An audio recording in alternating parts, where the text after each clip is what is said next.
ये कहानी एक ऐसी मशीन के बारे में है जिसके जरिए आप अपनी पुरानी यादों को देख सकते हैं। कहानी की शुरुआत मेन कैरेक्टर सैम नाम के एक आदमी को दिखाने से हुई, जो इस वक्त गाड़ी में अपने भाई के साथ था और ये दोनों अपने घर जा रहे थे। इन्होंने खूब शराब पी हुई थी, जिसके नशे में ये धुत थे और गाना गाते हुए अपने सफर में आगे बढ़े। लेकिन तभी अचानक इनकी खुशी गम में बदल जाती है, क्योंकि तभी एक गाड़ी जोर से आकर इनकी गाड़ी से टकरा जाती है। इनकी गाड़ी और दूसरी गाड़ी का काफी बुरा एक्सीडेंट हो जाता है। इनकी तो गाड़ी पलट ही गई थी, जिस वजह से दोनों काफी जख्मी हो जाते हैं। अब सैम का भाई हल्का हल्का कुछ बोल रहा था। वो सैम को कुछ कहना चाह रहा था। उसने पास आकर अपने भाई की बात सुनना चाहिए, पर वो समझ नहीं पाता कि मेरा भाई क्या कह रहा है। फिर अचानक ही उसका भाई चुप हो गया। इसके फौरन बाद सीन शिफ्ट होकर आ जाता है एक हॉस्पिटल पर, जहाँ सैम अपनी आंखें खोलता है, क्योंकि एक्सीडेंट के बाद वो बेहोश हो गया था और अब उसे बताया गया कि एक्सीडेंट में उसके भाई की मौत हो गई है, जिस वजह से वो सदमे में चला गया। वो काफी दुखी था। बार बार वो वक्त याद करने लगता है जब उसका भाई कुछ कह रहा था, जिसे सैम समझ नहीं पाया था। अब कहानी में 1 साल गुजर जाता है, जहाँ पर सैम एक कॉन्फ्रेंस में गया। यहाँ एक काफी मशहूर साइंटिस्ट सबको स्पीच देता है कि मैंने एक अनोखी मशीन बनाई है जिसका नाम रीमेमरी है, जिस मूवी का नाम भी है। इसकी मदद से हम किसी की भी मेमोरी यादों को रिकॉर्ड कर सकते हैं और बाद में देख भी सकते हैं। यहाँ तक कि सबके सामने भी वो दिखाई जा सकती है, उनको टीवी पर लाकर। अब साइंटिस्ट ने कुछ लोगों की यादों को रिकॉर्ड किया हुआ था, जिनको वो यहाँ सबके सामने दिखाता है। सब साइंटिस्ट की जहानत पर काफी हैरान हुए और उसके लिए तालियां बजाने लगते हैं। कॉन्फ्रेंस खत्म होने के बाद इस प्रोजेक्ट का इन्वेस्टर, यानी जिसने इस सब पर पैसा लगाया था, वो साइंटिस्ट के पास आता है। कहने लगा कि इस प्रोजेक्ट को जल्दी से पूरा करो, हमने बहुत जल्दी इस मशीन को मार्केट में लेकर आना है। जिस पर साइंटिस्ट कहता है कि इतनी जल्दी क्या है, अभी मैं ऐसा नहीं चाहता, क्योंकि इसका थोड़ा बहुत काम अभी बाकी है। मशीन में कुछ एरर्स, कुछ गलतियाँ हैं जिन्हें ठीक करना जरूरी है, वरना नुकसान हो सकते हैं। जिस पर इन्वेस्टर कहता है कि जो भी है, और मुझे इन सब बातों से कोई फर्क नहीं पड़ता, बस जल्दी से हमें इसे लॉन्च कर देना है। अब साइंटिस्ट वहाँ से एक पार्टी में गया, जहाँ उसके पास उसकी दोस्त आती है। वो साइंटिस्ट पर काफी गुस्सा करती है, क्योंकि उसने इसकी भी यादें टीवी पर सबको दिखा दी थी। जो बात उसे अच्छी नहीं लगती, वो कहती है कि मेरी मेमोरी की स्लाइड जो तुम्हारे पास है वो मुझे वापस दो, जिसमें तुमने मेरी यादों को रिकॉर्ड किया हुआ है। अब ये स्लाइड किसी रील जैसी होती है। जिस पर साइंटिस्ट कहता है कि दे दूंगा, अभी वो मेरे पास नहीं है, घर पर है। इस बात को लेकर दोनों की काफी बहस होने लगी, जिससे तंग आकर साइंटिस्ट यहाँ से चला जाता है। इस पार्टी में सैम भी आया हुआ था, जो साइंटिस्ट से मिलने आया था, पर मिल नहीं पाता। अब साइंटिस्ट वहाँ से सीधा अपने ऑफिस जाता है और अपनी वाइफ और बेटी की यादों को लैपटॉप में देखने लगता है कि इतनी ही देर में यहाँ टॉड नाम का लड़का घुस आया, जो पहले तो साइंटिस्ट पर काफी गुस्सा करता है, जिसके बाद उस पर गन भी तान देता है। ठीक इसी वक्त ऑफिस के बाहर सैम भी आ गया था, क्योंकि वो कैसे भी करके साइंटिस्ट से मिलना चाहता है, क्योंकि वो उस दिन एक्सीडेंट की यादों को देखना चाहता है, जब उसका भाई कुछ कह रहा था, जिसे ना सुनने की वजह से सैम परेशान था और वो कैसे भी करके जानना चाहता था कि मेरा भाई आखिर कह क्या रहा था। वो गाड़ी में ही बैठा था कि टॉड ऑफिस से बाहर आकर निकल गया। थोड़ी ही देर में उसने देखा कि साइंटिस्ट की वही दोस्त भी ऑफिस के अंदर गई। वो चुपके से वो मशीन इनकी मेमोरी उठाकर अपने साथ ले आई थी। काफी घबराई भी हुई थी। गाड़ी में आकर वो साइंटिस्ट की यादों को देखती है, जिनमें वो अपनी वाइफ और बेटी के साथ था। ये देखकर साइंटिस्ट की दोस्त काफी दुखी हो गई और काफी रोने लगती है। अपनी गाड़ी में बैठकर सैम ये सब देख रहा था। उसे कुछ गड़बड़ लगी, इसीलिए जब साइंटिस्ट की दोस्त वहाँ से गई तो ये भी अपनी गाड़ी से उसका पीछा करता है। इसने देखा कि वो साइंटिस्ट के घर गई और चुपके से उसके गैराज में वो मेमोरी मशीन रख के वहाँ से निकल जाती है। और फिर हैरत, अगले ही दिन साइंटिस्ट की लाश उसके ऑफिस से मिलती है। उसे किसने मारा कोई भी नहीं जानता था और पुलिस उसके केस की छानबीन कर रही थी। यहाँ लगी एक तस्वीर पर गोली का निशान था, पर हैरत साइंटिस्ट की मौत नेचुरल तरीके से हुई, यानी कि अपने आप ही जैसी होती है, और उसके जिस्म पर कोई गोली का निशान नहीं था। अब इन्वेस्टर को उसकी मौत से दुख नहीं था, बल्कि उसे तो इस बात का अफसोस था कि वो इकलौती मशीन जो साइंटिस्ट ने बनाई है वो अब उसकी ऑफिस से लापता है। वो सबको स्पीच देता है, कहने लगा कि कैसे भी करके मुझे वो मशीन चाहिए। उसकी खोज आज से शुरू कर दी, क्योंकि कुछ दिन के बाद उसे लॉन्च करना है। वो यहाँ मीडिया पर भी बता देता है कि साइंटिस्ट अब इस दुनिया में नहीं रहा,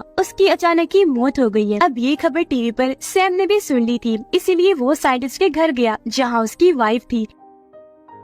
सैम उसे कहता है कि मैं साइंटिस्ट का दोस्त हूँ, उनकी मौत का काफी अफसोस हुआ। ये सुनकर उसकी वाइफ सैम को अंदर ले आई और बताती है कि मेरे हस्बैंड की मौत नेचुरल थी, पर कुछ समझ नहीं आ रही, क्योंकि ऑफिस का सामान भी बिखरा पड़ा था और दीवार पर भी 3 गोलियों के निशान थे। अब कुछ बातें करने के बाद सैम वहाँ से जाने लगा और उसने चालाकी से गैराज की चाबियां चुरा ली थी, जहाँ पर साइंटिस्ट की दोस्त ने मेमोरी मशीन को रखा था। और अब ये चुपके से गैराज में गया। वहाँ इसी मेमोरी मशीन के साथ साथ बहुत सारे लोगों की स्लाइड्स भी दिखती है, जिनके अंदर उनकी यादें और अब सैम इस मशीन और सभी स्लाइड्स को लेकर अपने घर आ जाता है। सैम को पूरा यकीन था कि साइंटिस्ट को किसी ने मारा है, इसीलिए वो उन सब लोगों की स्लाइड से उनकी यादों को देखने लगता है और बारी बारी जाकर सबसे मिलता है। इसके अलावा वो उस कंपनी में भी अपनी इन्वेस्टिगेशन शुरू कर देता है जहाँ पर साइंटिस्ट जॉब किया करता था, और अब वो अपनी स्लाइड उस मेमोरी मशीन में डालकर अपनी मेमोरी को रिकॉर्ड करने लगता है। उसने अपने सर पर वो डिवाइस भी लगा ली थी जिसकी मदद से ये सारा प्रोसेस होना था, और अब अपनी यादों में चला गया। उस पल तक जाने की कोशिश करता है जब उसका भाई कुछ कह रहा था।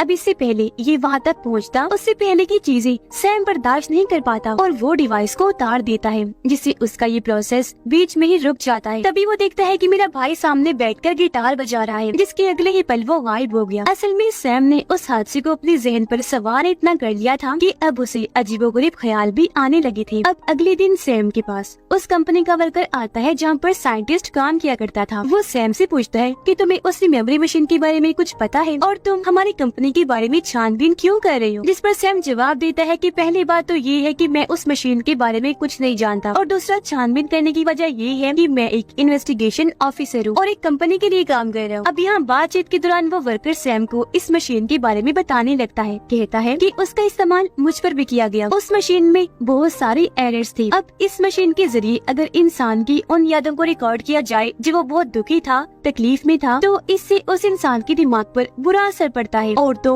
उसकी जान पर भी बन जाती है अक्सर। अब ये बात शुरू में साइंटिस्ट को पता नहीं थी, सिर्फ कंपनी को पता थी, पर उस दिन कॉन्फ्रेंस के दौरान ये चीज साइंटिस्ट को भी पता चल गई। यही वजह है कि वो इस मशीन को लॉन्च नहीं करवाना चाहता था। इसके बाद सैम घर आ गया, जहाँ अब वो साइंटिस्ट की दोस्त की मेमोरी को देखने लगता है और फिर अगले ही दिन उससे मिलने में चला जाता है। ये उसे बताता है कि मुझे साइंटिस्ट की वाइफ ने उसके केस की छानबीन करने के लिए चुना है। ये वहाँ उससे सवाल जवाब करता है। तब वो बताती है कि मैं और साइंटिस्ट एक दूसरे को पसंद करती थी, लेकिन एक दिन उसने मेरे कुछ मेमोरीज को रिकॉर्ड कर लिया जिनमें वो पल भी शामिल थे जब मैं अपने दोस्त के साथ थी और अकेले में हम एक साथ टाइम गुजारे थे। उसने फिर कॉन्फ्रेंस वाले दिन वो मेमोरी सबको दिखाई, जो बात मुझे बिल्कुल पसंद नहीं आई। मैं उस स्लाइड को हासिल करना चाहती थी जिसमें मेरी यादें थी, इसीलिए मैं साइंटिस्ट के गैराज में गई। वहाँ बहुत सारी स्लाइड्स पड़ी थी जिनमें मुझे अपनी भी मिल गई। अब इससे पहले मैं उसे लेकर जाती, स्लाइड्स मुझसे छूटकर जमीन पर गिरी और बिखर गई। आवाज की वजह से साइंटिस्ट की वाइफ वहाँ पर आने वाली थी, जिस वजह से मुझे वहाँ से निकलना पड़ा। मैंने अपने साथ मेमोरी मशीन भी ले ली थी। फिर अगले दिन मैं दोबारा ऑफिस में गई जहाँ साइंटिस्ट की लाश थी। मैं घबरा गई और वापस मेमोरी मशीन मैंने गैराज में जाके रख दी। पर जब उससे अगले दिन मैं गैराज में गई तो ना तो वहाँ मेमोरी मशीन थी और ना ही स्लाइड्स, क्योंकि हम जानते हैं कि वो तो सैम वहाँ से लेकर चला गया था। वो फिर सैम को कहती है कि अगर तुम सच में इस केस पर छानबीन कर रहे हो तो जाकर टॉड से भी मिलो, क्योंकि जिस तरह साइंटिस्ट की मौत हुई थी उस दिन टॉड भी उसकी ऑफिस से काफी गुस्से में निकला था। गुस्से में उसने साइंटिस्ट को बुरा भला कहा था। अब जाते जाते सैम साइंटिस्ट की दोस्त को कहता है कि अगर तुम्हें अपनी स्लाइड वापस चाहिए तो मैं तुम्हें लाकर दे सकता हूँ। अगर तुम इस केस में मेरा साथ दोगी तो मैं तुम्हें वो दे दूंगा। जिसके बाद वो टॉड से मिलने गया और उससे साइंटिस्ट के बारे में पूछता है। उसका सुनते ही टॉड को गुस्सा आ गया, पर अब सैम उसके ही लॉकर से गन निकाल कर टॉड पर तान देता है। ये देखकर टॉड काफी हैरान हुआ, पूछता है कि तुम्हें मेरे लॉकर का नंबर कैसे पता चला और ये कि वहाँ गन है। सैम जवाब देता है क्योंकि मैंने तुम्हारी यादों को देखा था जिसमें तुम इसी लॉकर से गन निकाल रही थी, तो मुझे नंबर और गन दोनों का पता चल गया और अब तुम्हें मुझे सब कुछ सच सच बताना होगा। तो यहाँ टॉड बताता है कि मैं और मेरी दोस्त जिससे मैं प्यार करता था, हम एक फैक्ट्री में काम किया करते थे, जहाँ एक दिन कुछ लुटेरे घुस आए। उन्होंने मेरी दोस्त को शूट कर दिया जिससे उसकी वहीं पर मौत हो गई। फिर उन्होंने मुझ पर भी गन चलाई। अब इससे मैं बच तो गया, लेकिन दिमाग में गोली लगने से मेरी याददाश्त चली गई। जिसके बाद मुझसे साइंटिस्ट ने राब्ता किया। उसने मुझे कहा कि तुम भी मेरे इस प्रोजेक्ट का हिस्सा बन जाओ। मेरी हाँ कहने पर उसने मेरे दिमाग पर इस मेमोरी मशीन का इस्तेमाल किया, जिससे मेरी याददाश्त वापिस आ गई। पर साथ में मेरी वो तकलीफदेह यादें भी थी जब मेरी दोस्त की मौत हो गई थी। वो यादें उसे बर्दाश्त नहीं हो रही थी। मैं काफी परेशान रहने लगा था। मेरे जहन पर इस चीज का असर पड़ रहा था। इसीलिए मैंने साइंटिस्ट को कहा कि वो मेरी उन तकलीफदेह यादों को मिटा दे। पर जब उसने मेरी बात नहीं मानी तो मुझे बहुत गुस्सा आ गया। इसीलिए मैं उस रात गन लेकर उसके ऑफिस गया और मैंने उसे काफी बुरा भला कहा। पर यकीन करो, मैंने उसकी जान नहीं ली। अब उसकी बात कितनी सच है उसका यकीन करने ना करने के लिए सैम टॉड की मेमोरी को चेक करता है और जैसा टॉड ने कहा था सब वैसा ही था, यानी कि टॉड ने उसे नहीं मारा, क्योंकि उस पर गुस्सा करके जब टॉड ऑफिस से निकला था तो उस वक्त साइंटिस्ट जिंदा था और तब उसके ऑफिस में साइंटिस्ट की दोस्त गई थी, तो अब शक के दायरे में वो थी। यह टॉड बताता है कि मैं जानता था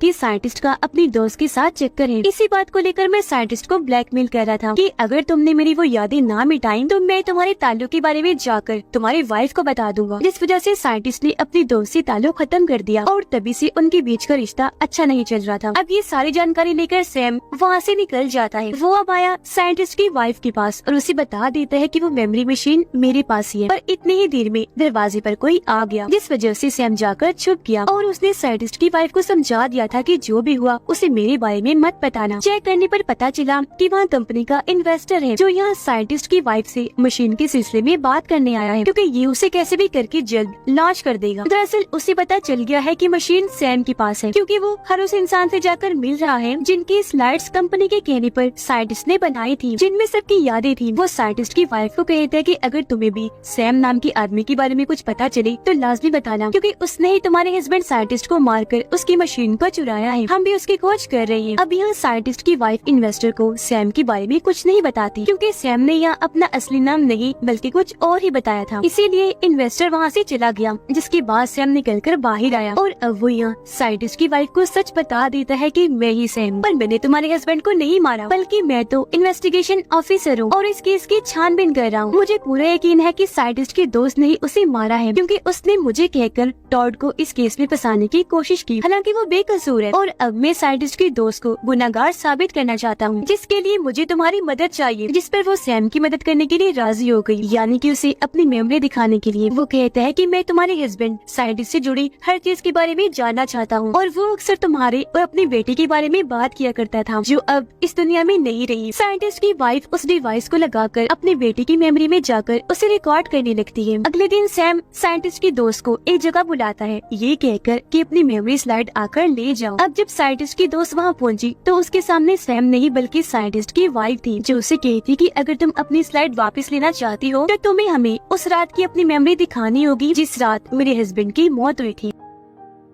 वो कहती है कि मैं जानती हूँ कि तुम्हें मुझ पर शक है, पर मैंने साइंटिस्ट को नहीं मारा, मेरा यकीन करो। उसकी वाइफ कहती है कि तुम्हारी बात पर यकीन भी हम तभी कर सकते हैं ना जब उस दिन की मेमोरी हम देखेंगे। जिस पर साइंटिस्ट की दोस्त राजी हो गई और अभी उसकी मेमोरी में उस रात का सीन देखते हैं। जब साइंटिस्ट की दोस्त उसके ऑफिस जा रही थी तो वहाँ से टॉड बाहर निकल रहा था, पर जब तक वो अंदर गई साइंटिस्ट की मौत हो गई थी, जिससे अब यहाँ सैम और साइंटिस्ट की वाइफ को यकीन हो गया था कि इसने साइंटिस्ट को नहीं मारा, इसीलिए ये उसे उसकी मेमोरी स्लाइड दे देते हैं। अपनी स्लाइड पाकर साइंटिस्ट की दोस्त काफी खुश हो गई। वो साइंटिस्ट की वाइफ का शुक्रिया अदा करके उसे एक स्लाइड देती है जो खुद साइंटिस्ट की थी, और ये उसने उस वक्त रिकॉर्ड की थी जब उसकी मौत हुई थी। पर साइंटिस्ट को क्या पता था कि वो मर जाएगा, और ये वहाँ से उसके दोस्त ने ले ली थी, जिसमें साइंटिस्ट की बेटी की यादें थी। अब सैम जब घर आया तो वो फैसला करता है कि आज मैं एक्सीडेंट वाली रात की पूरी मेमोरी को रिकॉर्ड करूंगा, क्योंकि अब उसके पास रिमेमोरी मशीन तो थी ही। वो डिवाइस लगाकर किसी तरह उस पूरे वाकये की मेमोरी रिकॉर्ड कर लेता है, जहाँ उसे पता चला कि मरने से पहले आखिरी पलों में मेरा भाई मुझसे कुछ कह नहीं रहा था, बल्कि वो तो उसी गाने को गुनगुना रहा था जो हम दोनों सफर के दौरान गा रहे थे। जो जानकर सैम काफी चौंक भी गया और मायूस भी हो गया, और अब वो हादसे की आगे की मेमोरी को देखता है जब दूसरी गाड़ी इनसे आकर टकरा गई थी, और वो किसी और की नहीं बल्कि साइंटिस्ट की गाड़ी थी, जिसमें वो पूरी फैमिली बैठी थी। एक्सीडेंट में साइंटिस्ट और उसकी वाइफ तो बच गई, लेकिन उनकी बेटी मारी गई। अब ये मेमोरी देखकर और रिकॉर्ड करके सैम को काफी दुख हुआ, और अब वो अगले ही दिन मशीन लेकर फिर से साइंटिस्ट की वाइफ के पास आ जाता है, जहाँ ये दोनों अब साइंटिस्ट की आखिरी पलों की मेमोरी को देखते हैं जो उन्हें साइंटिस्ट की दोस्त ने दी, जिन यादों में हमें पता चला कि साइंटिस्ट अपनी बेटी को बहुत याद किया करता था, और इसीलिए उसने ये रिमेमोरी मशीन बनाई थी ताकि वो अपनी बेटी की यादों को अपने पास हमेशा हमेशा के लिए रख सके, साथ ही उन यादों को भी हटा दे, खत्म कर दे जो उसे नहीं चाहिए थी। इसीलिए उस दिन टॉड के जाने के बाद वो जब अपनी बेटी को याद कर रहा था तो उसकी बुरी तकलीफ यादों को मिटाने लगता है, पर इस दौरान बुरी यादों की वजह से उसका दिमाग काम करना बंद हो गया और ऐसे उसकी मौत हो गई। तो अब यहाँ इस बात का खुलासा हुआ कि साइंटिस्ट की मौत की वजह क्या थी, और क्योंकि इन दोनों को सच्चाई पता चल गई थी, इसलिए साइंटिस्ट की वाइफ सैम का शुक्रिया अदा करती है कि तुमने इस केस में इतनी मदद की। पर यहाँ सैम उदास होते हुए उसे कहते हैं कि प्लीज मुझे माफ कर देना, क्योंकि जाने अनजाने में मुझसे बहुत बड़ी गलती हो गई। वो यहाँ दरअसल एक्सीडेंट की बात बताना चाह रहा था, जो कहकर वो साइंटिस्ट की वाइफ को अपनी मेमोरी की स्लाइड देता है, जिससे उसे पता चल जाएगा कि जिस गाड़ी से इनका एक्सीडेंट हुआ था वो और किसी की नहीं बल्कि सैम की थी। वो ये बात अपने मुंह से भी आखिर बता ही देता है, जिस पर साइंटिस्ट की वाइफ कहती है मैं अगर अब मुझ मुझे इन बातों से कोई फर्क नहीं पड़ता। मैं सिर्फ इतना जानती हूँ कि तुमने हमारी मदद की। पर सैम बिना कुछ कहे वहाँ से चला जाता है। उसके जाने के बाद साइंटिस्ट की वाइफ उसकी मेमोरी को नहीं देखती और वो सैम की स्लाइड को और अपने हस्बैंड की स्लाइड को बोतल में डालकर समंदर में फेंक देती है, जहाँ तभी उसे पानी में अपनी बेटी दिखाई देती है, जिसे देखकर वो बहुत खुश हो गई, क्योंकि अब उसने फैसला कर लिया था कि वो अपनी पुरानी यादों को भुलाकर अपनी नई शुरुआत करेगी। यही चीज सैम ने भी सोच ली थी कि मैं अपने भाई की यादों से निकलकर जिंदगी में आगे बढ़ूंगा। और इसी के साथ ये फिल्म इधर ही खत्म हो जाती है।